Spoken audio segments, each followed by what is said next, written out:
教起来就不一样。有一次呢，有一个前辈就问同学：“哎，张老师，为什么你在新民班就要求我们穿制服？”我跟他讲啊，如果那个和尚啊、比丘啊，他不穿那个袈裟，你会认为他像比丘吗？不像啊。我说对啊，我们修道人如果不穿道场的制服，像不像修道人？不像啊。我说对啊，所以你要穿一套的制服，哎，穿起来了那个感觉就不一样。那么你要求他穿，你自己要不要穿？要咯，那是一定的哈。还有这个人，我先跳掉给你们看。我们不修习菩萨说四量，来拿四量，哪四量？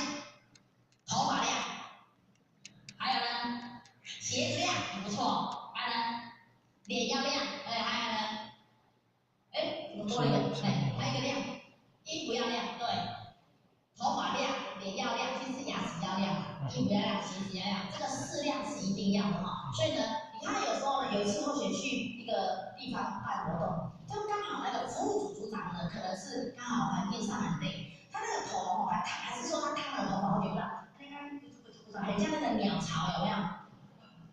然后我就或许看到了，或许就跟我们的那个道亲说，这位前贤可能你跟他讲一下，这样头发先处理一下，要不然你看连这里都没办法处理好，怎么办法处理好服务组？那是不可能的，懂后学意思吗？说我们要自己端庄自己的外表，来对众生给他做一个形象的展现。你看到我们到正和书院进来，看到那个三个大佛，哎呦，开始尊敬的不敢讲话大声，对不对？是不是？自然就能摄受。我们看到那些菩萨，进来就很小声，不敢大声，有没有？那是摄受，那是很重要的哈。好，再来，等一下，刚刚跳掉了，因为这个不用了。好，感恩心、法喜心、无为奉献牺牲，确保菩萨心愿不退转，只求尽心顾全大体，不求个人名利。好，在这里呢就是这样，我们带的人，如果他没有起来，他没有，我们带的人，如果我们不见了，他怎么办？不然后说啊，是不是？我们是为了他们，我们要往前推啊，对不对？往前跑啊，这是很重要哈。只求尽心顾全大体，不求个人名利，严以律己，宽以待人，推公揽过，提携后进，自己从旁扶持。好，在这里呢，它有一个内涵很重要的。很多人在办道的过程当中就痛苦其实办道是很快乐的嘛，为什么会很痛苦呢？因为有所求，就是呢，你陪同他的时候，你希望他听你的，对不对？你陪同他的时候，你希望他尊重你，那你会来苦的，因为人心是在变的，所以不管他尊不敬重我们，不管他如何，我们心有不得怎样反求诸己，但是我们要希望他好是最重要的，只要他有在道场，只要他肯走，只要他好就可以了。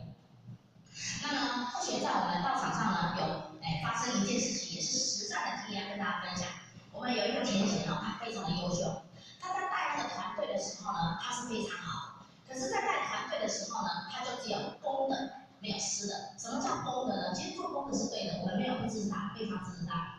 他呢，在带公的时候，公的那个道场的时候，比如说，好，我们大同区好了，我们是整个单位，他是大同区的嘛。在大同区呢，他带的那个部很好，可是呢，自己正合的他没有带，然后没有带之后呢，他在这个过程当中，他非常用心的，所以我们说扎根的工作很重要，他在带他们很重要。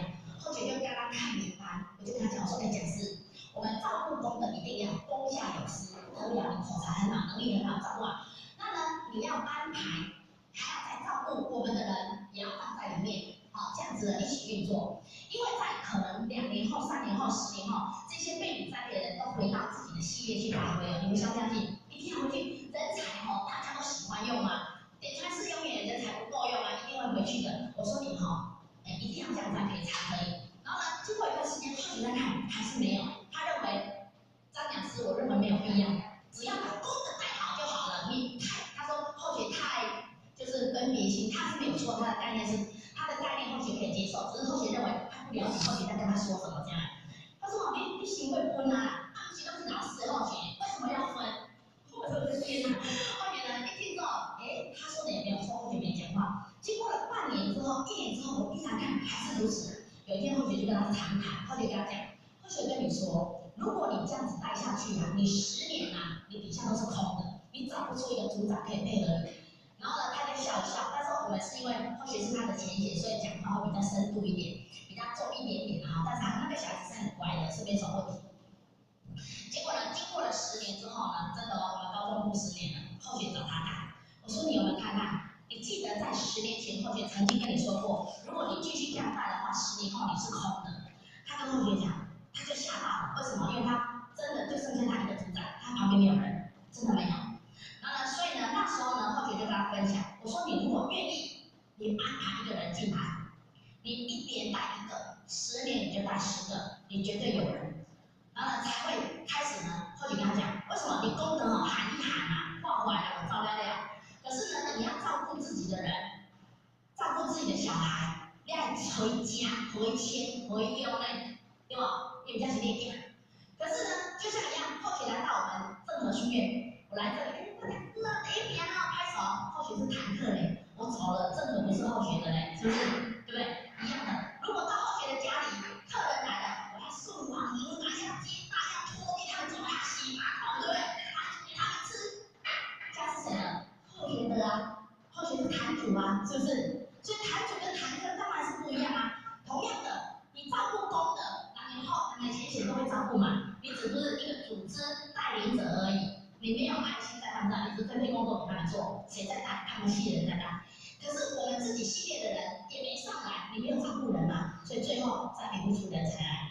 所以这个部分也要跟大家讲，在顾之容啊，其实这个地方是很重要的。你基础架构没有做好，老板没变的那是空的。所以呢，我们现在这次台中稻草的部本计划同学真的很感动，然后点师啊，那台中稻草的点师们，他们喊出这个口号的时候，真的很好。为什么？不管是引导师啦，那些回娘家的制度，我发现这个是塔克的，我就感觉真的非常的好，就是照图施工，保证成功，听话照做，就会成功哦，真的是这样哦。所以在这个过程也跟大家分享，如果你在过程当中你不喜欢带人，30年还是你一个。